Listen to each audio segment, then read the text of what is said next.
Hey folks, welcome back. This week we've got a video where I thought it was going to be a small re-repair and ended up being an enormous pain because of a mistake. And it wasn't mine.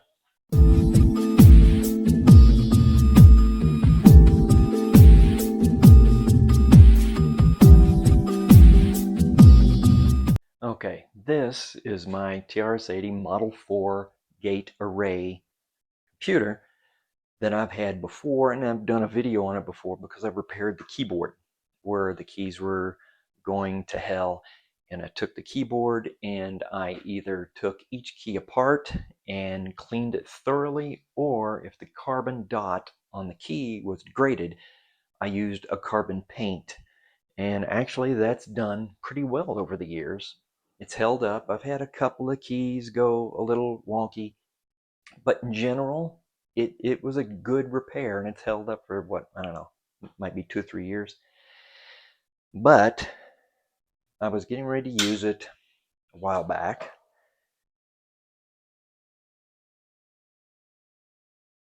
and this started happening. Do you see what I got? What is that? I'm getting responses, but they make 0 sense. The break key does that. The reset, of course, works, but the reset button works separately from the keyboard in general. And you can't even put it in. It does it to the number pad as well. As a matter of fact, the very same things.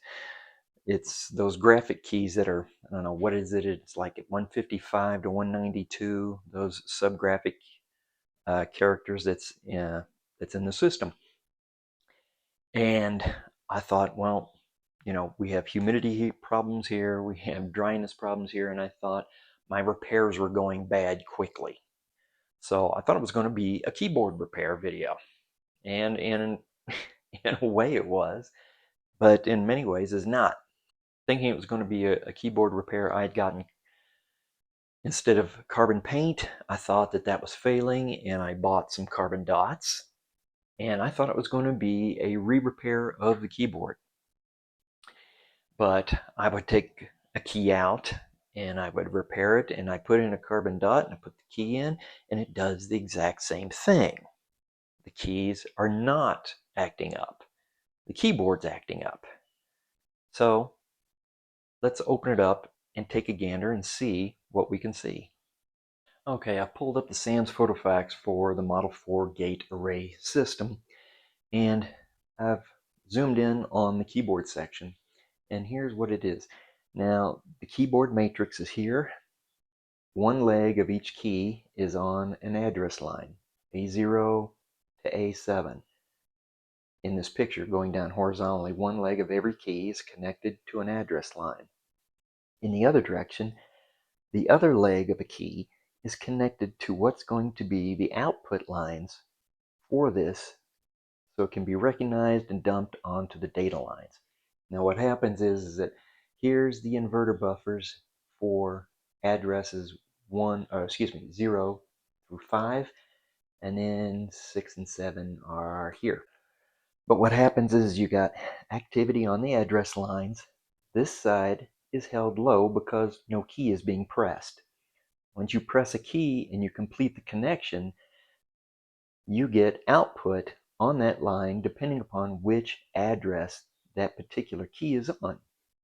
So say you press an A, that's on address A0. You should have activity here always, and then this should go from low to seeing a signal when you press an A on this pin of U26. This is U26 and this is U40. These are the two inverter buffers for the address line. And what we're going to do is we're going to check all the inputs first on this, like pin 13. There's a nice busy address line. Then pin 11. Looks good. Pin 9. There we go. Pin 5. There. Pin 3. And pin 1. All right, those all look good. Now, on U40, the last two should be pin 13.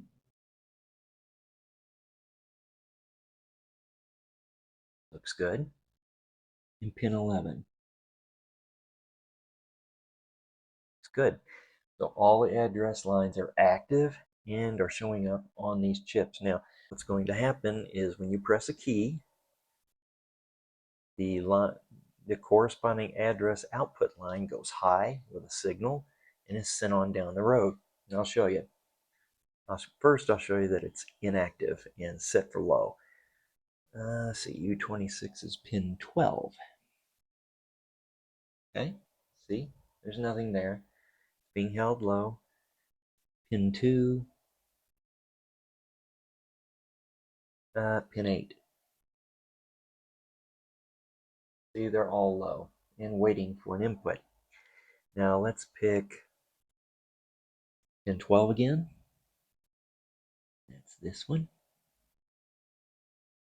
Now pin 12, remember, is the output for address line 0. And we're going to pick a key that according to the matrix is on address line 0 and see what happens. I'm going to press an A. And there you go. That's what it's supposed to look like.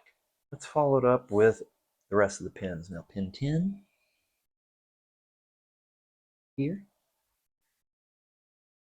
That's address line 1. Should be able to hit an H. There we go. Address line 2, which is pin 8. Should be able to hit a Q. There we go. Looking good so far. Address line 3, which is pin 6. Here. I should be able to hit a Y. Boom. That looks great. All right. Address line 4, which is going to be pin 4. I should be able to hit, say a 1, I believe. There we go. Looking good. And last one on this chip is pin 2. That is address line 5, and I should be able to hit an 8. Pick an 8. And there we go. All right. Now we know that U26 is working right. Now, U40. We got 2 more address lines. It says on the schematic address lines 0 and 1, and that is incorrect because we've already established 1 and 0. It should be 6 and 7 is what this should be. So let's see. Address line 6 here should be the enter key. There we go, enter key. And A7, pin 10, and I should be able to hit a left shift. There we are. All right, we just proved that the outputs of U26 and U40 are all good. They correspond to the correct keys, and we're getting a proper output signal that's headed toward the output buffers of U55 and U56.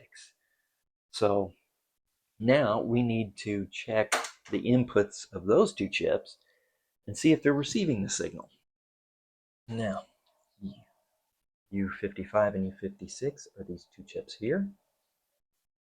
And according to the diagram, if I hit an A, I should get signal on U56, pin 3. That's this guy, pin 3. Hit it. A. Oh, that ain't right. That's not right, is it? That pin didn't go low. Let's try another one. See, this is where the problem began. But pick a different one. Pin 15.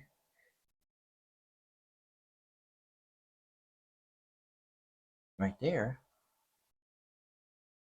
According to the diagram, I should be able to hit an H. Well, that ain't right either.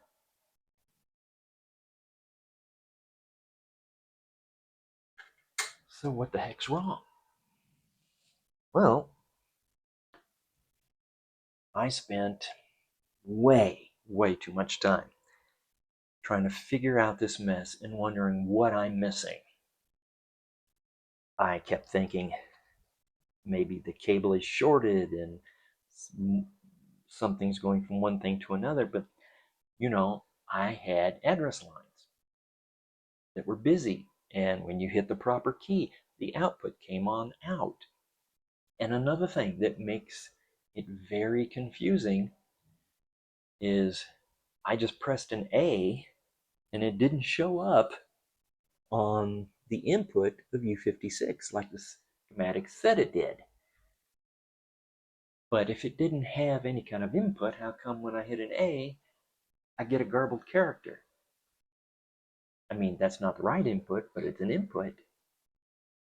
So here's what it boils down to. This schematic is incorrect. Take a look at the keyboard matrix of this and flip it on its head. Just the keyboard, not any other part of the schematic. Take the keyboard matrix and flip it top to bottom. And then suddenly you're going to find your signals. So let's put it this way. It says here that key A should end up on pin 3 of U56, right? Well, it's not there, but if we flip this top to bottom and put the row that contains an A as the second line down from the top, instead of the F, imagine there's an A there. That line goes to pin 13 of U55. So let's try that. Pin 13, U55, dog hair, pin 13 of U55. Now let's hit an A. Oh, look at that. There's your signal. Let's try it again. According to the diagram, an H should be on pin 15 of U56. Well, we saw that it wasn't, but let's flip this and put this bottom line on the top and check pin 10 of U55 instead. 8, 9, 10. Now let's hit an H. Oh, look at that. Huh? Yeah. The schematic's wrong. And I didn't know it until you wouldn't believe how long it took. It took way too doggone long because I was worried about everything other than what was wrong, which was what was guiding me. So if you use this, and see also down here on U26 and U40, how they mismarked the inputs of U40 as well, because they got it all confused. So if you're working on a keyboard for a Model 4 gate array, and you're using a Sam's Photofax, I hope you see my video and realize that there is a big screw up here. So we know right now everything is correct all the way to the inputs of U55 and U56. So here's what I did. Now, I've already done this. I took them off, I put sockets in them, and we're going to do this. And we're going to take them and we're going to flip-flop them. Now, what I had at first was either, for one thing, almost no keys had any input at all, or any output on the screen. The output that you did see was garbled characters. Sometimes it tabbed, but really most of the keys had no inputs at all. And what I'm going to do is swap them at first. Now, I don't know if they're both screwed up. My personal guess would be only one screwed up. If that's true, there should be something different when I turn it on and press the keyboard now. Now that U55 and U56 have been swapped, let's see if there's, yeah, you can hear the thunder. Let's see if we got any kind of a difference on here. Now remember, when I hit the numbers, pretty much no number did anything. Like I said, some keys had graphics characters, but mostly it was nothing.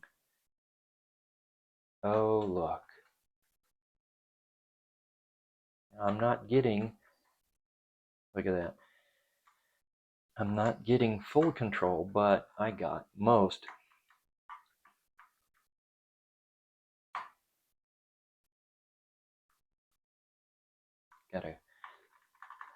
Still got a touchy A, but that ain't the chip's fault.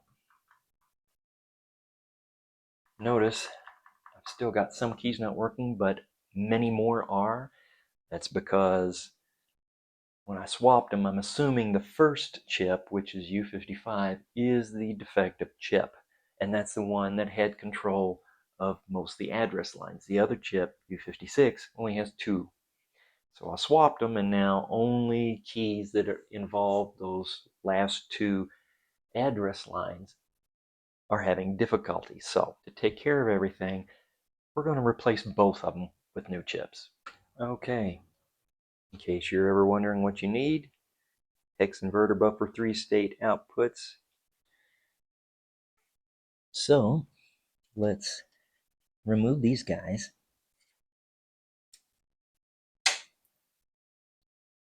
Both of them. I don't trust them. I'm guessing you're picking this up.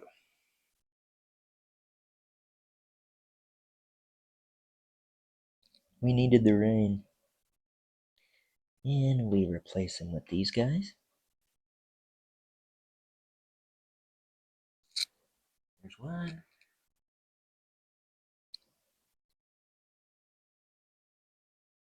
There's 2. All right, let's see if we got this keyboard fixed.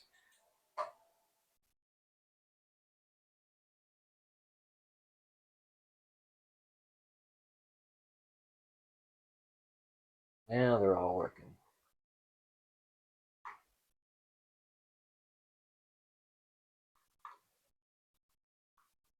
Every key. It only lets you put in some, here, let me put in a date.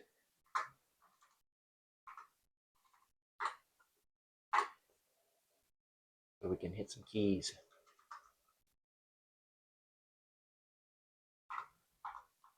My big fingers are hitting too many at once. Every key is working.